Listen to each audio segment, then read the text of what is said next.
September 19, 24-ാം ആഴ്ചയിലെ വെള്ളിയാഴ്ച. ലൂക്ക 8, 1 മുതൽ 3 വരെ വാക്യങ്ങൾ.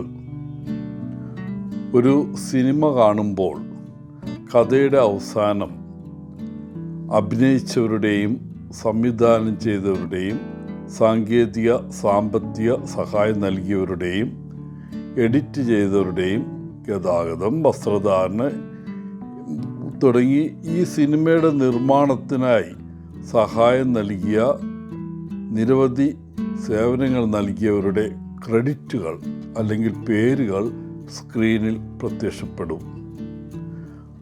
ആരും അത്ര ശ്രദ്ധിക്കുകയോ ആ പേരുകൾ വായിക്കുകയോ ചെയ്യാറില്ല. എന്നിരുന്നാലും ആ നിമിഷം സ്ക്രീനിൽ വന്ന് പോകുന്ന ആളുകൾ ഇല്ലായിരുന്നെങ്കിൽ നമുക്കൊരു സിനിമയോ TV പ്രോഗ്രാമോ ഉണ്ടാകുമായിരുന്നില്ല. ഇന്നത്തെ സുവിശേഷം സ്ക്രീനിലെ ക്രെഡിറ്റ് നിമിഷങ്ങൾ പോലെയാണ്. യേശുവിൻ്റെ സുവിശേഷ യാത്രകൾക്ക് ധനസഹായം നൽകാൻ പിന്നിൽ പ്രവർത്തിച്ച ചില ആളുകളെ ഇന്നത്തെ വായന നമുക്ക് പരിചയപ്പെടുത്തുന്നു. മഗ്ദലേന എന്ന് വിളിക്കപ്പെടുന്ന മറിയം, ജോവാന, സൂസന്ന തുടങ്ങി നിരവധി പേർ അവിടെ യേശുവിനെ അനുഗമിച്ചിരുന്നു.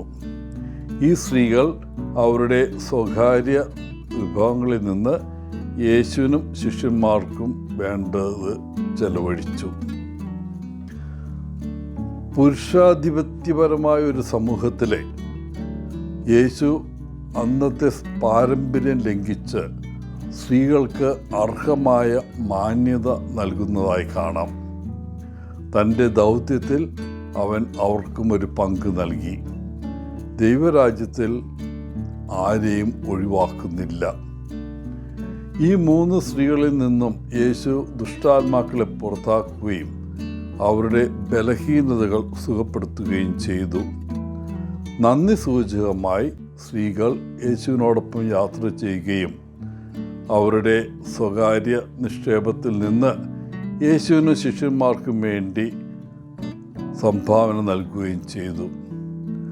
വളരെ വ്യക്തമായ രീതിയിൽ അവരുടെ സാമ്പത്തിക പിന്തുണയിലൂടെ ഈ സ്ത്രീകൾ യേശുവിൻ്റെ ശുശ്രൂഷയുടെ ഒരു പ്രധാന ഭാഗമായി തീർന്നു. ശിഷ്യന്മാർ എന്ന് ബൈബിളിൽ പറയുന്നില്ലെങ്കിലും ഈ സ്ത്രീകളും വാസ്തവത്തിൽ യേശുവിൻ്റെ ശിഷ്യന്മാരായിരുന്നു. ദൈവരാജ്യത്തിൽ എല്ലാവർക്കും അവരവരുടേതായുള്ള പങ്ക് വഹിക്കാനുണ്ടെന്ന് ഈ വായന നമ്മെ പഠിപ്പിക്കുന്നു. എല്ലാവർക്കും ഒരു പ്രസംഗവേദിയിൽ നിൽക്കുവാനോ ജനക്കൂട്ടത്തെ നയിക്കാനോ സാധിക്കില്ല. പക്ഷേ നമ്മിൽ ഓരോരുത്തർക്കും ഒരു അതുല്യമായ സംഭാവന നൽകാനുള്ള കഴിവുണ്ട്. ഈ ഇന്നത്തെ സുവിശേഷത്തിലെ ഈ സ്ത്രീകൾ അവരുടെ സമ്പത്തിൽ നിന്ന് ഒരുപക്ഷെ അവരുടെ സമയം അല്ലെങ്കിൽ പണം അല്ലെങ്കിൽ അധ്വാനം യേശുവിന് സമർപ്പിച്ചു. അതുപോലെ നമുക്കുള്ളതെല്ലാം വലുതോ ചെറുതോ ആകട്ടെ അവൻ്റെ മഹത്വത്തിനായി ഉപയോഗിക്കാൻ കഴിയും. സേവനം കടമയല്ല, മറിച്ച് കൃതജ്ഞതയാണെന്ന് ഈ ചെറിയ സുവിശേഷ വിവരണം നമ്മെ ഓർമ്മിപ്പിക്കുന്നു. സ്ത്രീകളുടെ സേവന പ്രവൃത്തികൾ യേശുവിൻ്റെ ജീവിതത്തെ മാറ്റിമറിക്കുന്ന ശക്തിയോടുള്ള പ്രതികരണമായിരുന്നു. ദൈവത്തോടുള്ള നമ്മുടെ സേവനം നമ്മുടെ കൃതജ്ഞത മനോഭാവത്തിൽ നിന്നാണ് ഒഴുകേണ്ടത്.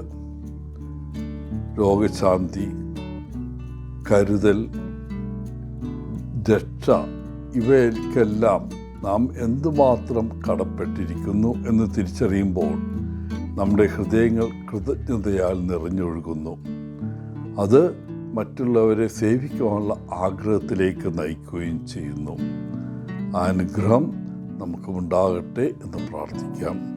എല്ലാവർക്കും നല്ലൊരു ദിനം ആശംസിച്ചുകൊണ്ട് ഒത്തിരി സ്നേഹത്തോടെ പോളച്ചൻ CSSR from Kerala.